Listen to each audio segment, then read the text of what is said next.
Howdy, ladies and gentlemen. It's Al, the dog trainer, with episode nobody told me which Oh, episode. 27? Episode number 27 of Ask Al. So, hey, thanks so much for joining in tonight. We love each and every one of you guys, your dogs. And hey, this format tonight is a question and answer show where you're asking the questions. Mandy is telling me what those questions are. And then I'm going to give you the best answer that I can possibly give you. I've been training dogs for 14 years now. Man, it's just been a blast. Love doing it.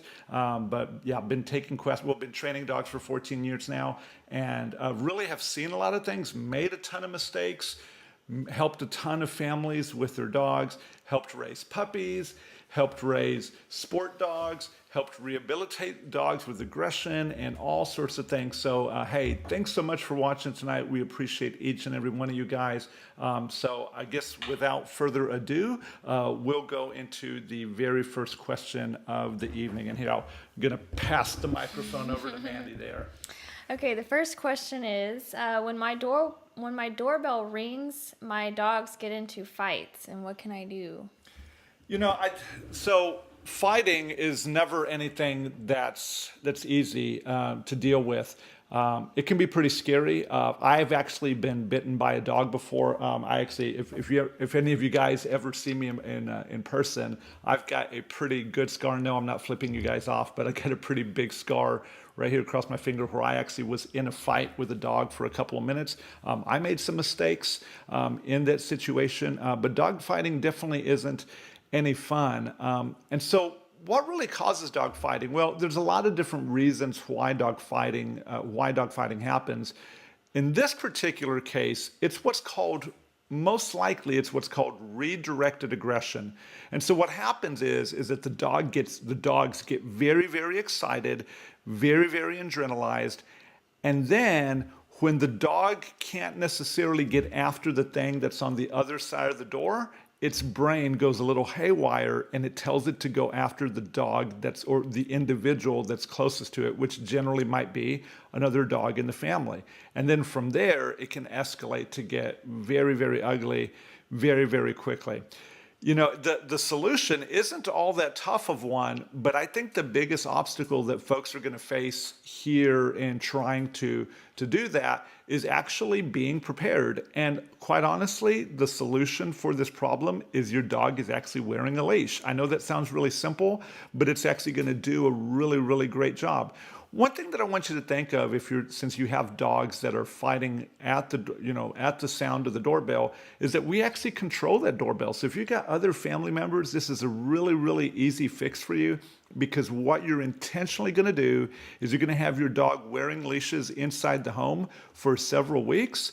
But the thing that you're going to do that's really going to begin to help you and your family is that you're going to intentionally ring the doorbell so that way the dogs begin to get excited. And then at that moment, you're going to use the leash to actually de-escalate the thing. Now, the first time that you do this, okay, it's probably going to be the hardest to de-escalate it because the dogs are already so accustomed to getting so adrenalized in those particular situations. So you're going to want to be a little careful and a little more patient with your dogs as you're going through this. One piece of training that I recommend, and I can't ever recommend the training enough, is place training. Place training is where you have a spot for your dog. We use an elevated bed to get dogs started on, where you'd ring the doorbell, you bring the dog over to the elevated bed with the leash on, and then have them stay on the bed. Now, I can detail the steps that go over that later on, but I just want to say that the doorbell ringing, having a place stay, and having a leash is going to go a long way to begin to fix the issue, okay? Now, there's other ways that you can go about addressing this. You can use tools such like a prong collar and a remote collar, but I really think that you're going to be able to do really well just using a slip leash. Now, just remember here, just be careful with your dogs. Don't try to use your hands to manage them, because it's very likely that if your dog is already getting excited and biting at another dog, okay, that if you come in there and try to grab the collar, your hands are going to be subject to actually getting bit as well. So be careful, use a leash, do some place training. All right, what's next? Next question is, why do you train with dog food? Okay. Hey guys, and I'm going to pull this up on my screen real quick just to see you guys, anybody that is on with us. Okay, there we go. Hey, thanks to everybody. Thanks to everybody that is watching. Yep. So yeah, thanks to everybody that's watching. Hey, if you haven't already, there is that share button that's down below. Hey, if you would share this on your Facebook page, on your with any of your friends, maybe on Instagram, send a snap with our link. I would really appreciate that. So. Why do I train with food? You know, the food is one of the most powerful resources that you're ever going to be able to use in your dog training. As I look at this bowl of food, I really see that it's just a ton of opportunity for us to actually add extra value to not only our voices but our movements. You know, we want our dogs watching us, and we also want our dogs listening to us. And for something that is so important to a dog, like their kibble, like their dog food, like their treats, when you use their dog food in conjunction with speaking, your voice can't help but get value. And so literally in here, this is 2 cups worth of food. There's probably 300 pieces of food in there. And I could associate that all to my voice. And then when my dogs hear my voice, it could really have a very powerful psychological effect. Now, one of the things that I want folks to be careful about when they're using food in training is actually visibly showing the dog the piece of food before the dog does the thing that we want it to do. Now, it's okay with your little bitty puppy, if you just got a puppy and you're starting to train, to put the food right up to the dog's nose and to get them to do those cute little sits and to do the downs and to teach them that. But very quickly, what I want you to do is I want you to start taking that food and hiding it inside your hand to where the dog can only smell it, okay, but that they can't actually visibly see the food, because that really is one of the big detriments in training. There's 2 things about training food that I want you to know. That was the first one. Don't actually visibly show the food to your dog prior to them doing the thing that you want them to do. And the other thing is, if you're using a treat pouch, which if you train with us, you are, if you're using a treat pouch, make sure that your hand is not already in the treat pouch and that you're not moving towards it before you've actually started speaking. There's a lot of reasons why we put things in particular orders as dog trainers, because we're trying to make different associations. But one of the associations that you can make that is very beneficial is if you actually talk right before you actually reach into your treat pouch to give your dog food, that can actually help make your voice even more powerful, as opposed to already being in the pouch, having your dog looking down at your hands instead of looking at your face for those kinds of cues. All right. So yeah, train with food, but don't show it to your dog before they've done the thing that you want them to do. Okay. So what's next? When do you use treats to train? So I use treats to train dogs. I use treats to train dogs in several situations. I actually had, I was talking to, I think it was a client earlier today. And I told them that we were going to be using this machine to train a dog. The machine's called a Treat and Train. I'm not ready quite to show it to you guys. I need to do just a little bit more work with it. But on the Treat and Train, it has a compartment that you load the dog's food in there. And so when I use this system, this is actually the only time that I actually use treats, because of the way that the system dispenses the little treat. If you go to the pet store and you look at the treats there's a lot of little small training treats that actually kind of have very uniform size. Not quite like kibble, where kibble actually is a little bit different size for each piece of kibble. But when you have treats, they're all uniform. And so in this particular machine that I like to use to train my own dogs, it actually works particularly well. Now, I've talked about this in the past. We actually have a pretty good video in virtual reality that we'll talk about a little bit later. But instead of using treats, what I like to use is I like to use different varieties of Red Barn's beef roll. I like the beef roll a little bit better than I think they have a chicken and a lamb roll. But the reason that I like this is it actually sticks together a little bit better when you cut it up. It doesn't get real crumbly.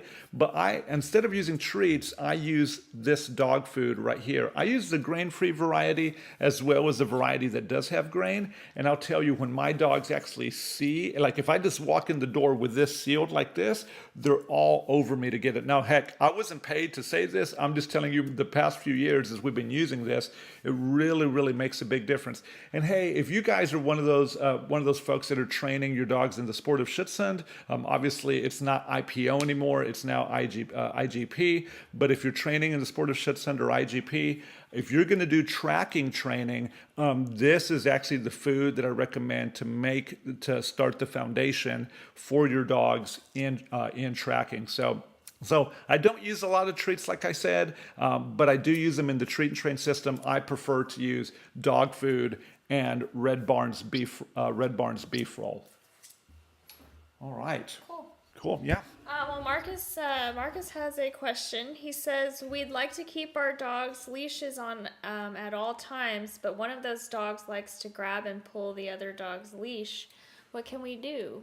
Hey, Marcus, really good question. You know, we deal with this, we actually deal with this quite a bit. And so I understand that there's a couple of different things that you can do. Actually, I've got a bag over here. I'm going to show you one product that actually might be better for you, but I'm also going to recommend a way for you to begin to eliminate how much the other dog is doing that. So let me grab that real quick. I think it could be, let's see, and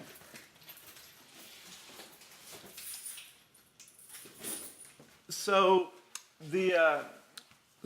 one of the tools that we use on dogs when we want them inside of our home, but we don't want this real long 4 foot, 5 foot, 6 foot line, is I like to use these Pro slip collars. Can you put a link up for the Pro slip collars?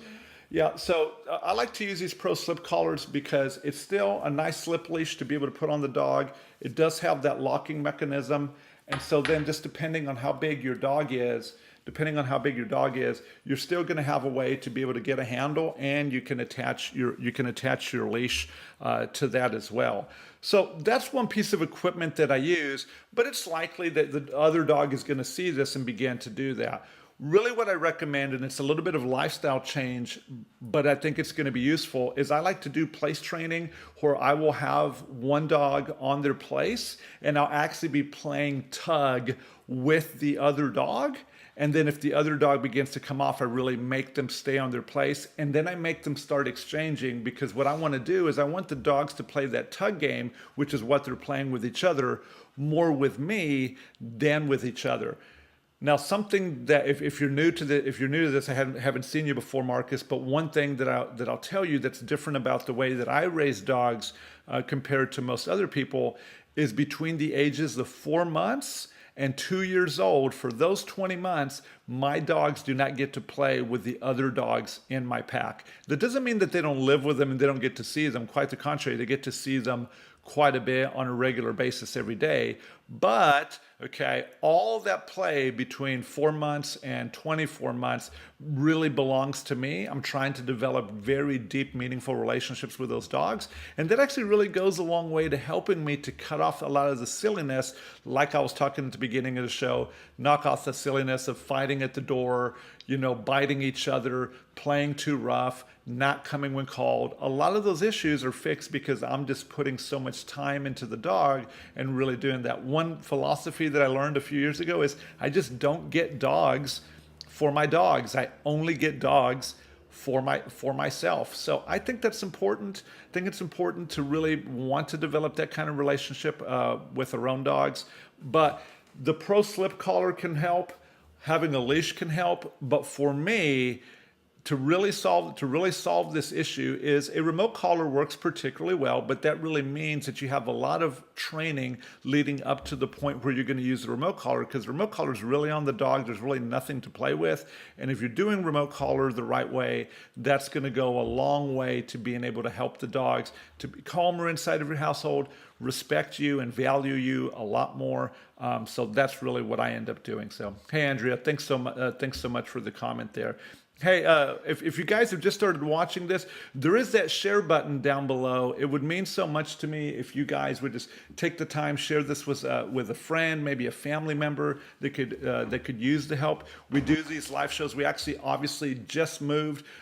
We were on Facebook. We're now doing it on we're now doing these on YouTube, and we're going to start doing them on Sunday nights. Hopefully that works out for there's a whole crew here of people that are putting on this show. So if that works out for everybody, we're going to be doing them pretty consistently on Sunday nights. But thanks to everybody for watching.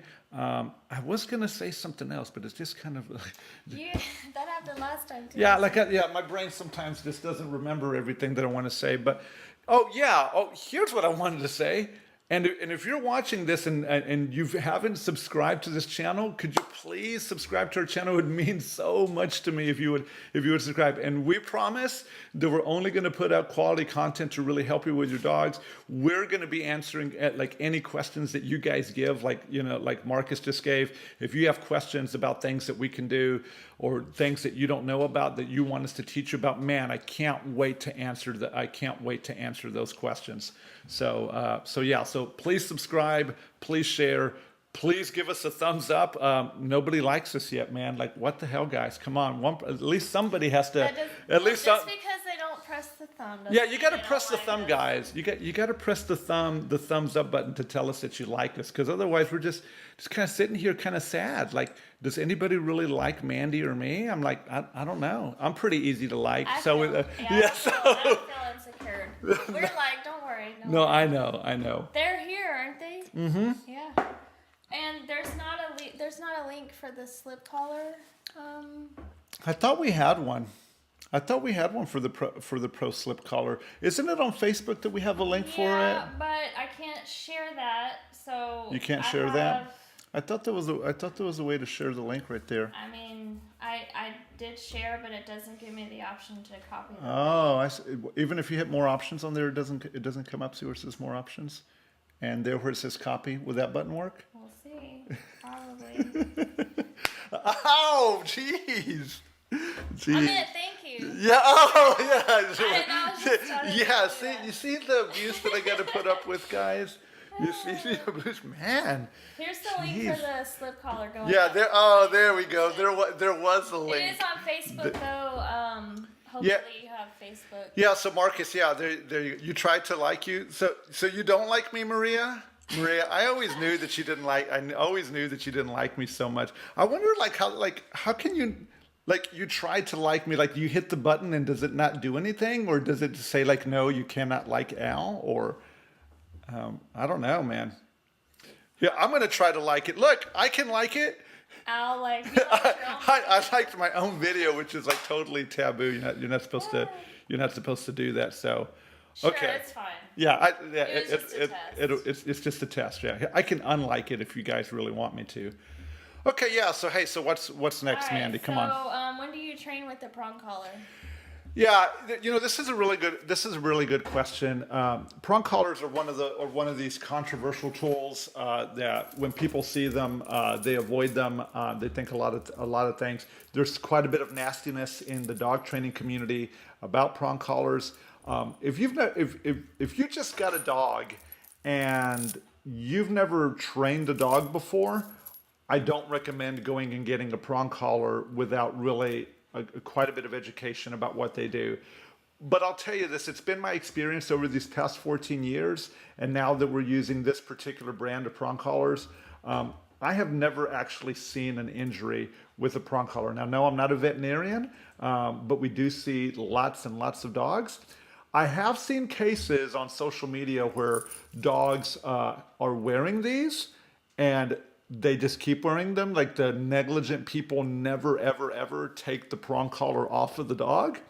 And that is horrible. And if you're watching my show right now, whenever, and your dog constantly wears a prong collar and it never comes off, please, please, please take that prong collar off your dog. Make sure that you're sizing it properly, because it can really injure your dog. But apart from that, with your prong collar, okay, This is a Herm Sprenger prong collar, and really what it's designed to do is it's designed to work the way that a dog's mouth works. When we're talking about a dog's mouth, what the teeth actually do is when they close all the way, they actually close like this. It's a scissor bite, and the teeth go all the way through, and it's very, very powerful, okay?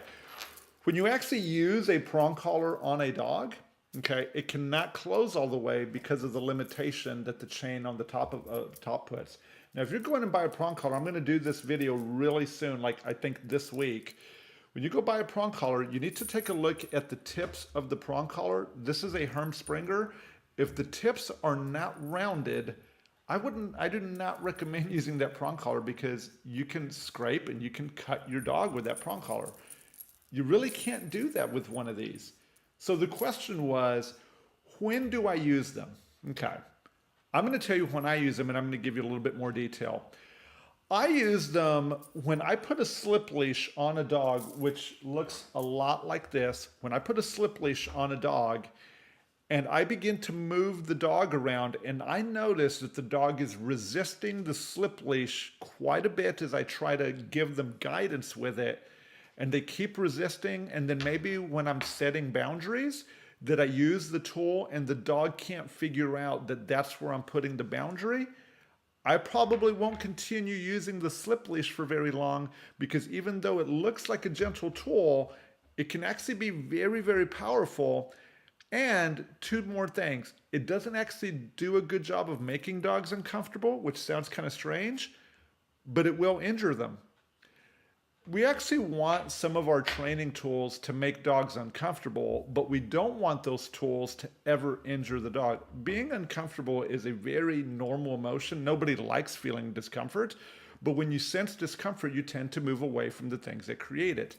A prong collar is a very safe way to do that, and the reason is it doesn't choke a dog. It puts pressure at certain points. As a 3mm prong collar, which is what I have here, the prong collar will actually be very gentle with the dog, but it will also be very clear, okay? Now, when do I not recommend using a prong collar? I don't recommend using a prong collar when you've got a 10, a 15-foot line on the dog, and you've got a dog that has a tendency to bolt. That could really be very, very uncomfortable and actually painful for the dog if you're using a very long line with a prong collar. Now, I'm gonna be honest with you guys. If you're using a 2¼ millimeter prong collar, which is the size that's smaller than this on a long line, that's the situation that I altogether avoid. The 3mm on a 5 to 10 foot line, I feel pretty comfortable handling that, but I really don't let a lot of my clients handle that unless they're actually beginning to become savvy and actually have a dog that understands some other things as well. So prong collars can be really great tools. If you've never used them, I don't recommend starting off with one. But if you have a dog that's constantly pulling, is always choking themselves on the leash, will never, and makes walks miserable, then it's time to get one of these tools involved, because it can really help the dog stop choking itself and really learn one of the things that you want it to do, which is to not pull on the leash. So I just wanted to take a moment, guys, just to talk about a lot of the different things that we're doing. This week, honestly, had been a super, super busy week. I'm so blessed. We had so many of you guys call in, and we're trying to help a record number of families. But one of my passions is I've been a dog trainer, and I'm also, if you guys, any of you guys have ever met me, you know that I'm kind of a big technology geek. Right here in the room, we've got like, I don't know, $2,000 to $3,000 worth of equipment sitting around us. But one of the pieces of equipment that I'm really interested in are these VR headsets. And you're probably thinking, well, what does VR have to do with dog training? Well, look, we're really trying to revolutionize the way that people learn and the way that they have access to it. And I can't tell you how much I love the internet. I think the internet is one of the greatest inventions that we've ever had as a species.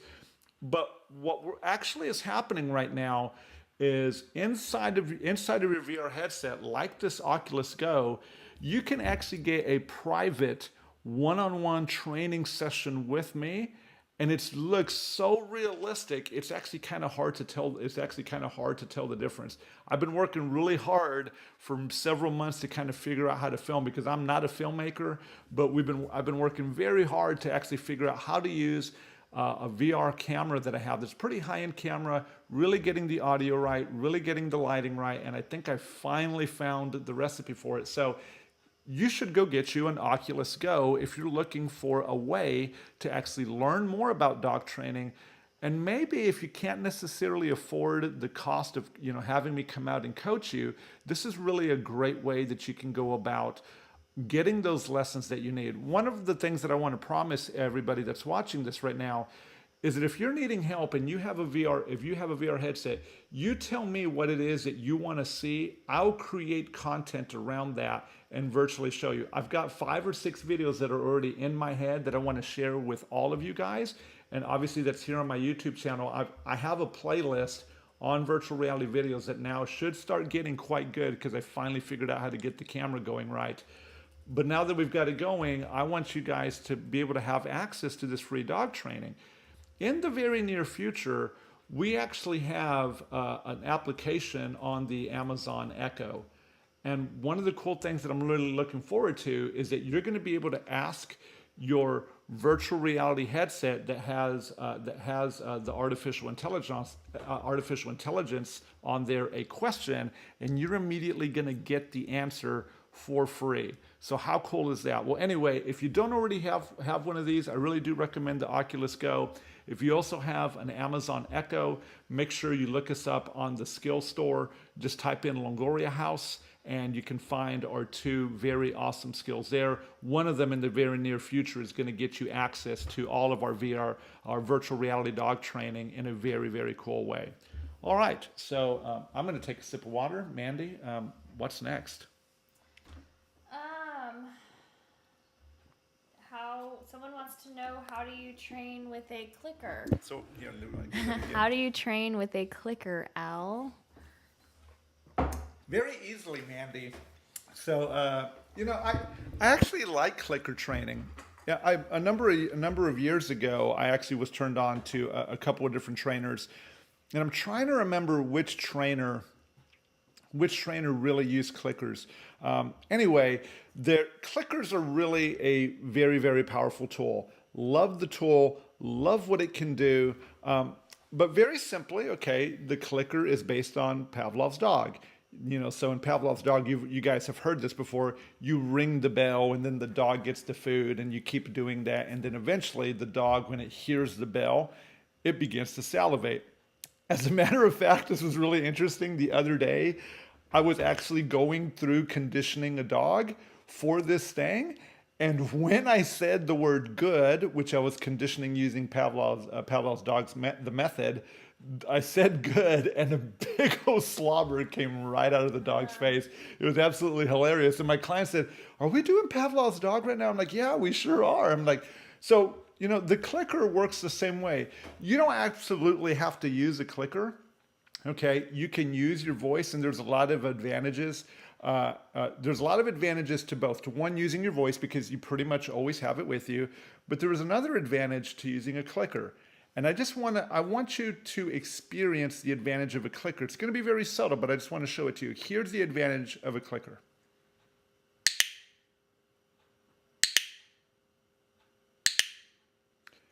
So the advantage of a clicker is that it is incredibly consistent.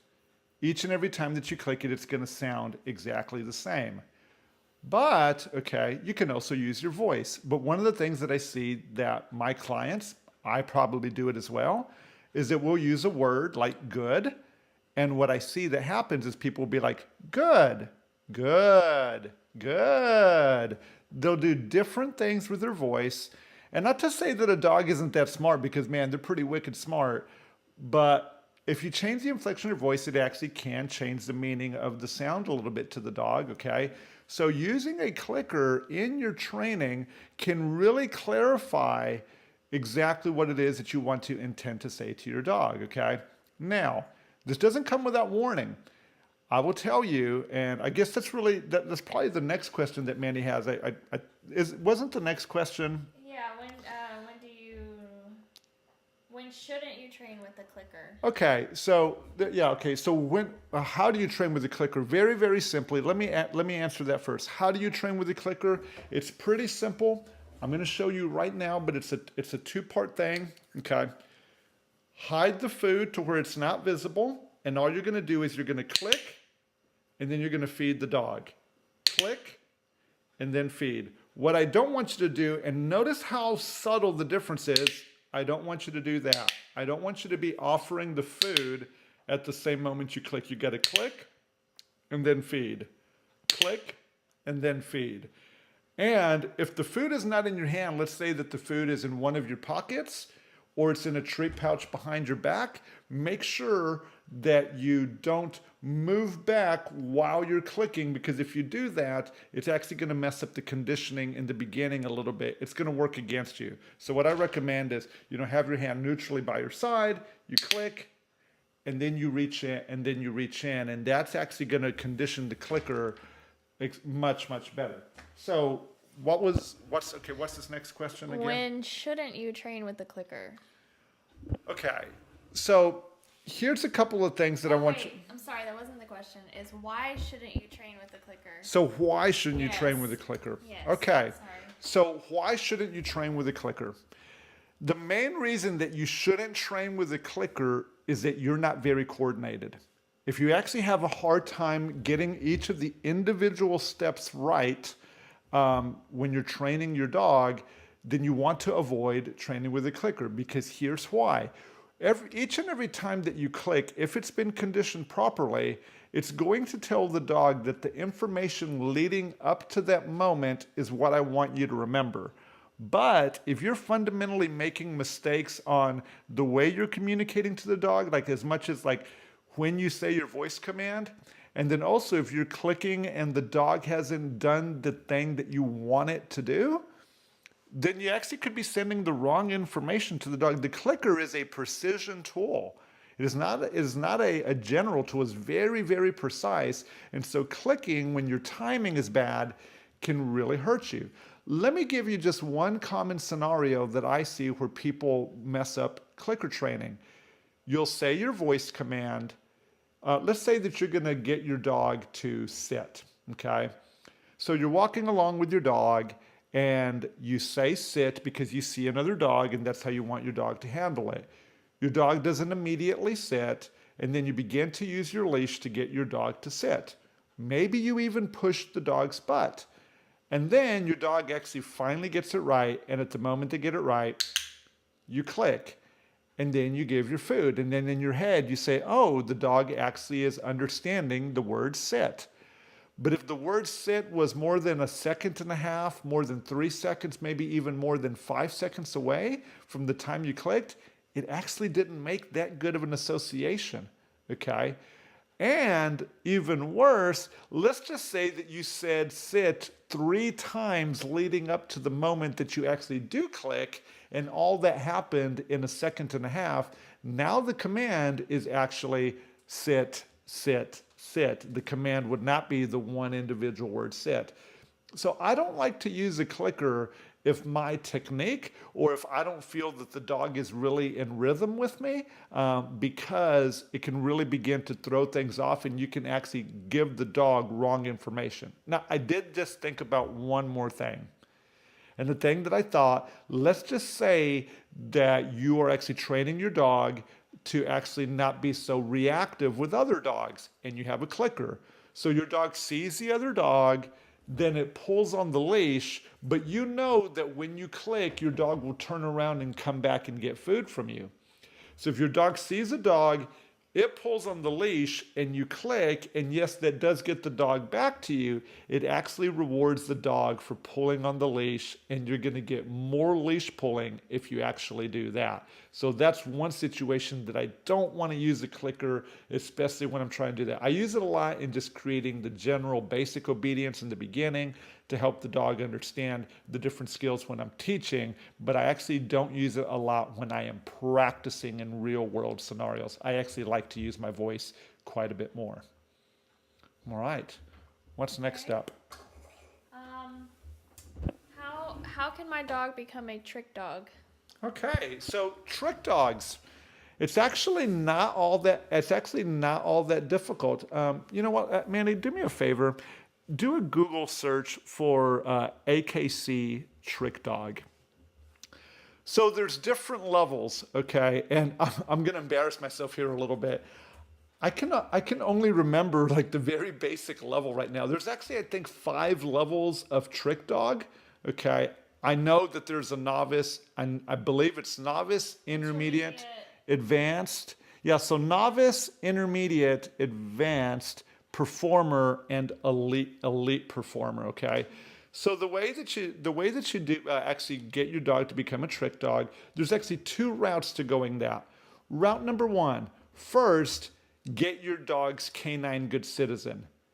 And the other route, okay, well, no, yeah, route one, get your dog's canine good citizen. And then when you take the trick dog test, you only have to do 5 of the tricks that are on the sheet.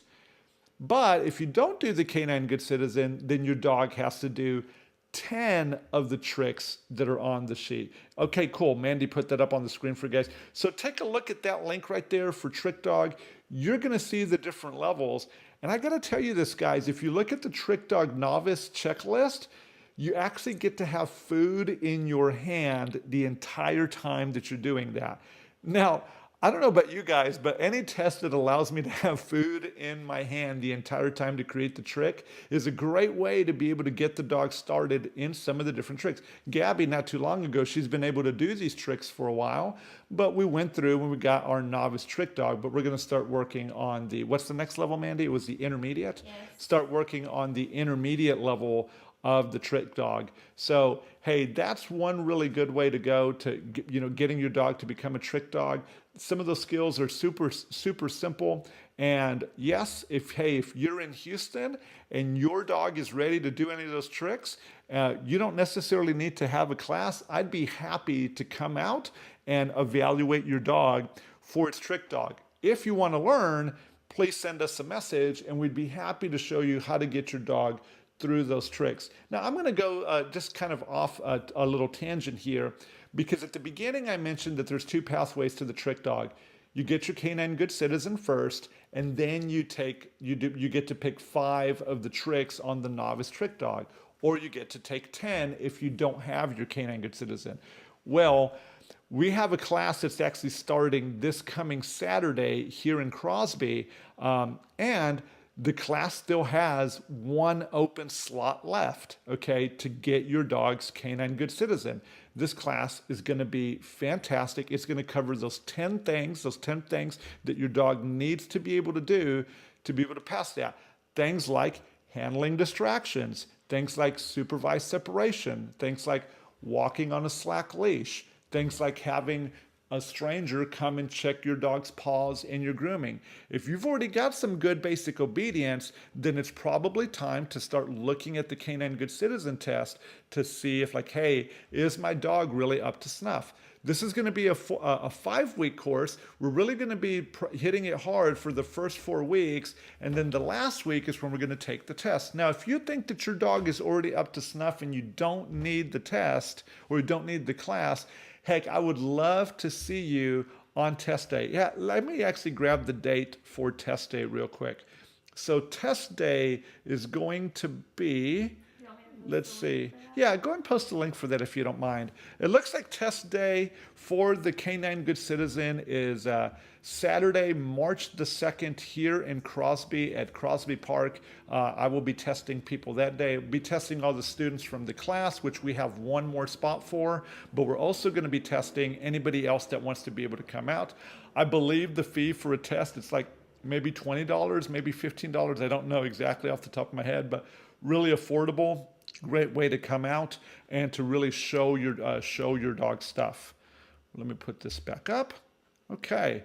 Well, hey guys, I appreciate all you guys that are watching this. I hope this is really useful. I think we may have maybe one or two more things, but hey, I think I need to mention the newsletter, which actually just went out, right? So, Yes, yes. so hey guys, we actually just had. I've had a newsletter in the past, but I got to tell you, I'm so thankful to Mandy because Mandy, if you see all of our social media posts, if you're following us on Facebook, on Instagram, obviously here on YouTube, if you're watching us, if you're watching any of that content, Mandy is organizing and putting that out. Look at all the terrific thumbnails for all the videos. Mandy is doing a lot of those, and so very, very proud of her, of all the work that she's doing. She's been a huge help to the business. Live shows that.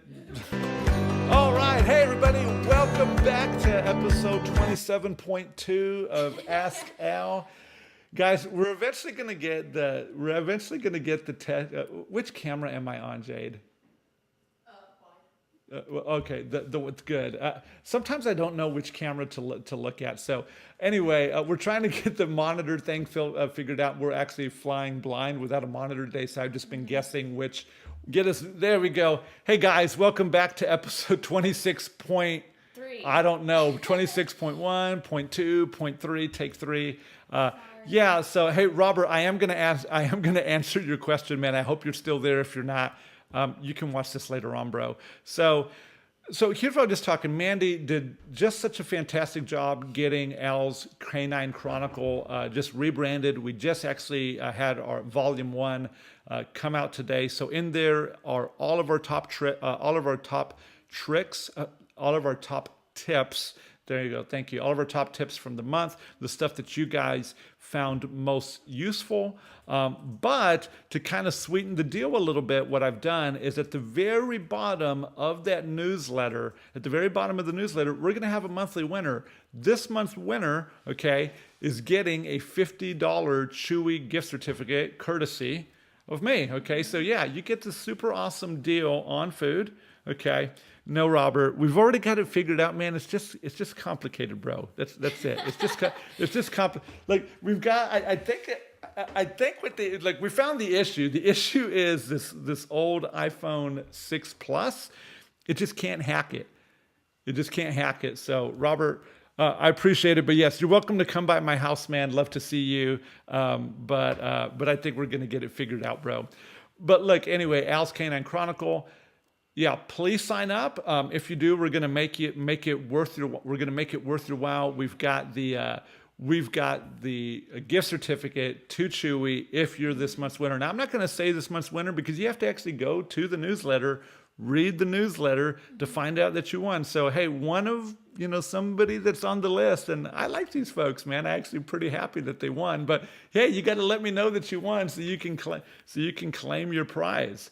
So hey, so be sure you go subscribe and check the newsletter when you see it every month. And so there you go. Please go subscribe to Al's Canine Chronicles. Do it right now. We'd really appreciate it. It means a lot to us. Okay. Do we have any more questions? We do have one more. Oh yeah, Robert asked a question too. Let me answer his. Oh, okay, yeah. So, how often do you do the CGC class and test? Honestly, Robert, I only do it when people begin to ask me for it. I haven't done a lot of them in the past. I tried to do 2 a couple of years ago, and that went pretty well. But then there wasn't a lot of interest. But then I started getting some more interest this time. So we'll do them as much as people want. But for the Canine Good Citizen test, I'm happy to do those whenever I have 3 people that express interest, because the minimum for me to be able to do the test, I have to have 3 dogs in the test.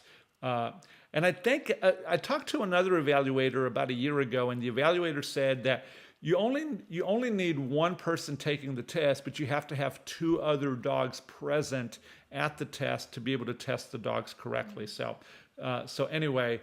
I do them on demand. I'm happy to do more of them. So yeah. So I hope that answers the question. Okay. So what's the last and final question is: have you ever come across an untrainable dog?